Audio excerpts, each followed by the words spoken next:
Altered Carbon Season 2 arrived just a few days ago on Netflix, and it's been a 2-year gap. It's been 2 years, I can't believe that, since we had Season 1. This show is based on the Richard K. Morgan books of the same name and takes place about 360 years in the future. This is a future where human beings basically download their consciousness into things called stacks, and these stacks are popped into the back of their head, and if your body dies or your sleeve dies, you can then just put it into another body. You can be an old person, a young person, different colors, different genders. You can even be animals, but apparently that leads to insanity. I think they would probably kill my brain too if I was reappeared as a kitten. Fuck that for nightmare material.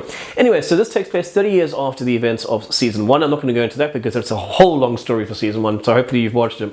And we've got Takeshi Kovacs, who is basically doing odd jobs around the solar system. I'm assuming solar system. We don't really get into details in the series about how large the expanse of where these people are.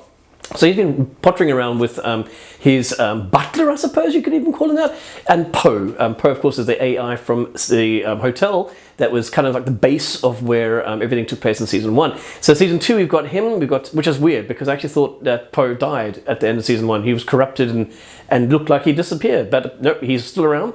I think he's still around because a lot of people liked him. He's a good character. He doesn't actually survive the first book. In the actual books, of course. So yeah, he was definitely shoehorned in here. And although I love the character, I think they put way too much emphasis on him in Season 2. What we need to be looking at is what's happening in the story. But we have this entire story arc of his going off basically nowhere, with him deciding whether he should reboot, which basically means he forgets everything. So it's kind of like he's dying and coming back to life, which is the theme of everything in Season 1 and 2, about people dying, coming back to life because they've got a stack. Which is weird, because you would think that the characters like Takeshi, for example, who is used to this, would be a bit more compassionate. No, he's actually not compassionate. Takeshi is a real jerk to Poe in this. I don't know why they decided that he would be such an asshole to Poe. Poe's like, I don't want to be deleted. You see, he keeps glitching, he keeps forgetting what's going on, so he's not very helpful to Takeshi. And he's like, oh, if I reboot, I'm going to die. And Takeshi's like, well, you're not useful to me right now. He's a real asshole in this. I don't know why. Anyway, he's a dick.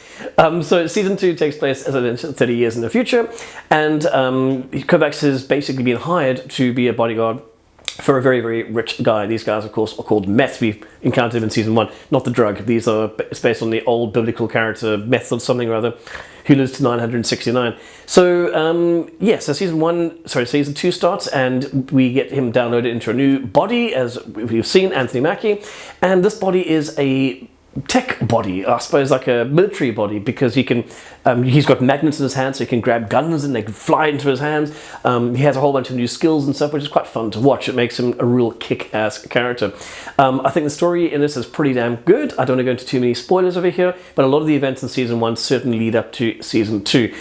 This Season 2 is actually based on the third book, not the second book. The second book is quite a large book. It's almost like an intergalactic war, and they don't touch on it in Season 2 because it's apparently it was just too big. So Season 3 is actually a book. It's a different sort of, the third book. And it's really good. I love it. We learn more about the elders, the people the alien race that was around before. We learn about the founders, don't get confused here, who were the first humans to arrive on that planet and find the alien technology. And we also learn a bit more about the sort of things that can go wrong with the technology, the stacks and the skins. Now we have to remember that Quell, who is the love interest of Takeshi, she actually was the person, a brilliant scientist, brilliant strategist. She became an envoy to fight against her creation, because she created the stacks when she realized how badly humans are using the technology. And I liked her. I think she's a great character in this. And I also like Takeshi in this. He's also really good. They're all very, very good. That's it, yeah, they're all very good. The action's great, the costumes are phenomenal, the makeup is absolutely excellent too, and so is the special effects. And the budget, my god, the budget must have been huge in this. Season 1 apparently cost the same as 3 seasons, the first 3 seasons of Game of Thrones. That was Season 1. Joel Kilman mentioned that. Didn't go into specific numbers though. And Season 2, you can see that they've definitely thrown money. It's like, here's the money, bag, break it rain! And it really shows it. The thing that doesn't work in this is a lot of the writing. Not the story. The story is phenomenal. It's really, really good. It looks at the sort of what it is to be a human being. Is your body also, does it have memories? Because apparently in this it does. If you hurt yourself in a certain way that you hurt yourself once before, you can remember that, even though your brain wasn't in the body.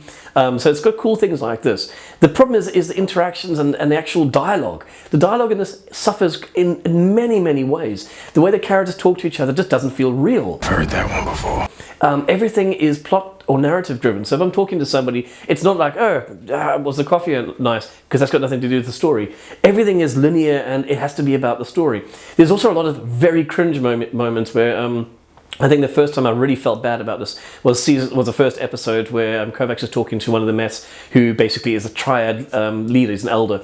And they have this exchange on a taxi, and my god, the dialogue was so clunky. It kind of reminded me of Star Trek Discovery Season 1, with the first episode was this really clunky dialogue. There's no chemistry sparking off. But maybe it's because of the fact that these guys keep getting brought back to life and they have a long life. Maybe that's why they talk like this. I don't think so, because there were some really good exchanges throughout the season. There's only 8 episodes, by the way, in Season 2. And yeah, it suffered like this. It really did suffer. Again, also looking at Takeshi's interaction with Poe, didn't like that, because in Season 1, Poe really helps him out. In fact, he would have died if it wasn't for Poe. So Poe, he does get a huge story arc. It's unnecessary. A lot of weight is put on that story arc that doesn't feed into the main story. It does kind of help in certain ways, but it doesn't feed it in the main way. So the fact that he dies in the first book and doesn't come back shows that somebody obviously liked the character. I think the actor does a damn good job. He's actually one of my favorite characters in this, but they just put so much effort and weight on him when we could be following what's happening with other characters. I don't want to go into too many spoilers here. Almost said certain things. And yeah, again, that's unnecessary. So I think they kind of mess up over there. But otherwise, overall, the show is really, really fun. It's very addictive to watch. They have some brilliant action beats. They bring back some characters from the first season to kick Takeshi's ass, and they have this brilliant kind of, almost like a battle royale, where he has to go head-to-head with 4 or 5 people, otherwise he dies. And they did a very good job with, like I say, the action is, and it's a fun show to watch. I can see why a lot of critics do feel a bit pissed off, because there's so much content in the books that they could explore in this, and they could make it into a massive show like Game of Thrones. But unfortunately, they're just taking the top layer. I think Season 2 does a better job than Season 1 as far as exploring some of these themes. But again, season 2 does again still suffer from some of the clunky dialogue, and I'm hoping that they will get a Season 3. There's certainly room for that, and I hope that a Season 3 does come through. And I hope that the writers sit down and focus a little bit more on sort of the interactions between the characters, because right now they really do come across as just skins with very little soul. And maybe that's because of certain elements in Season 2 where they're talking about souls and what it is to be a human and how we're losing part of our humanity each time we replicate. But I don't think it's anything to do with that. I think it was just to do with poor writing. I would give this a 7 out of 10 and recommend it absolutely. It's a really great watch. Just don't plug your brain too much into it, because you're not going to get that much out. Catch you guys later.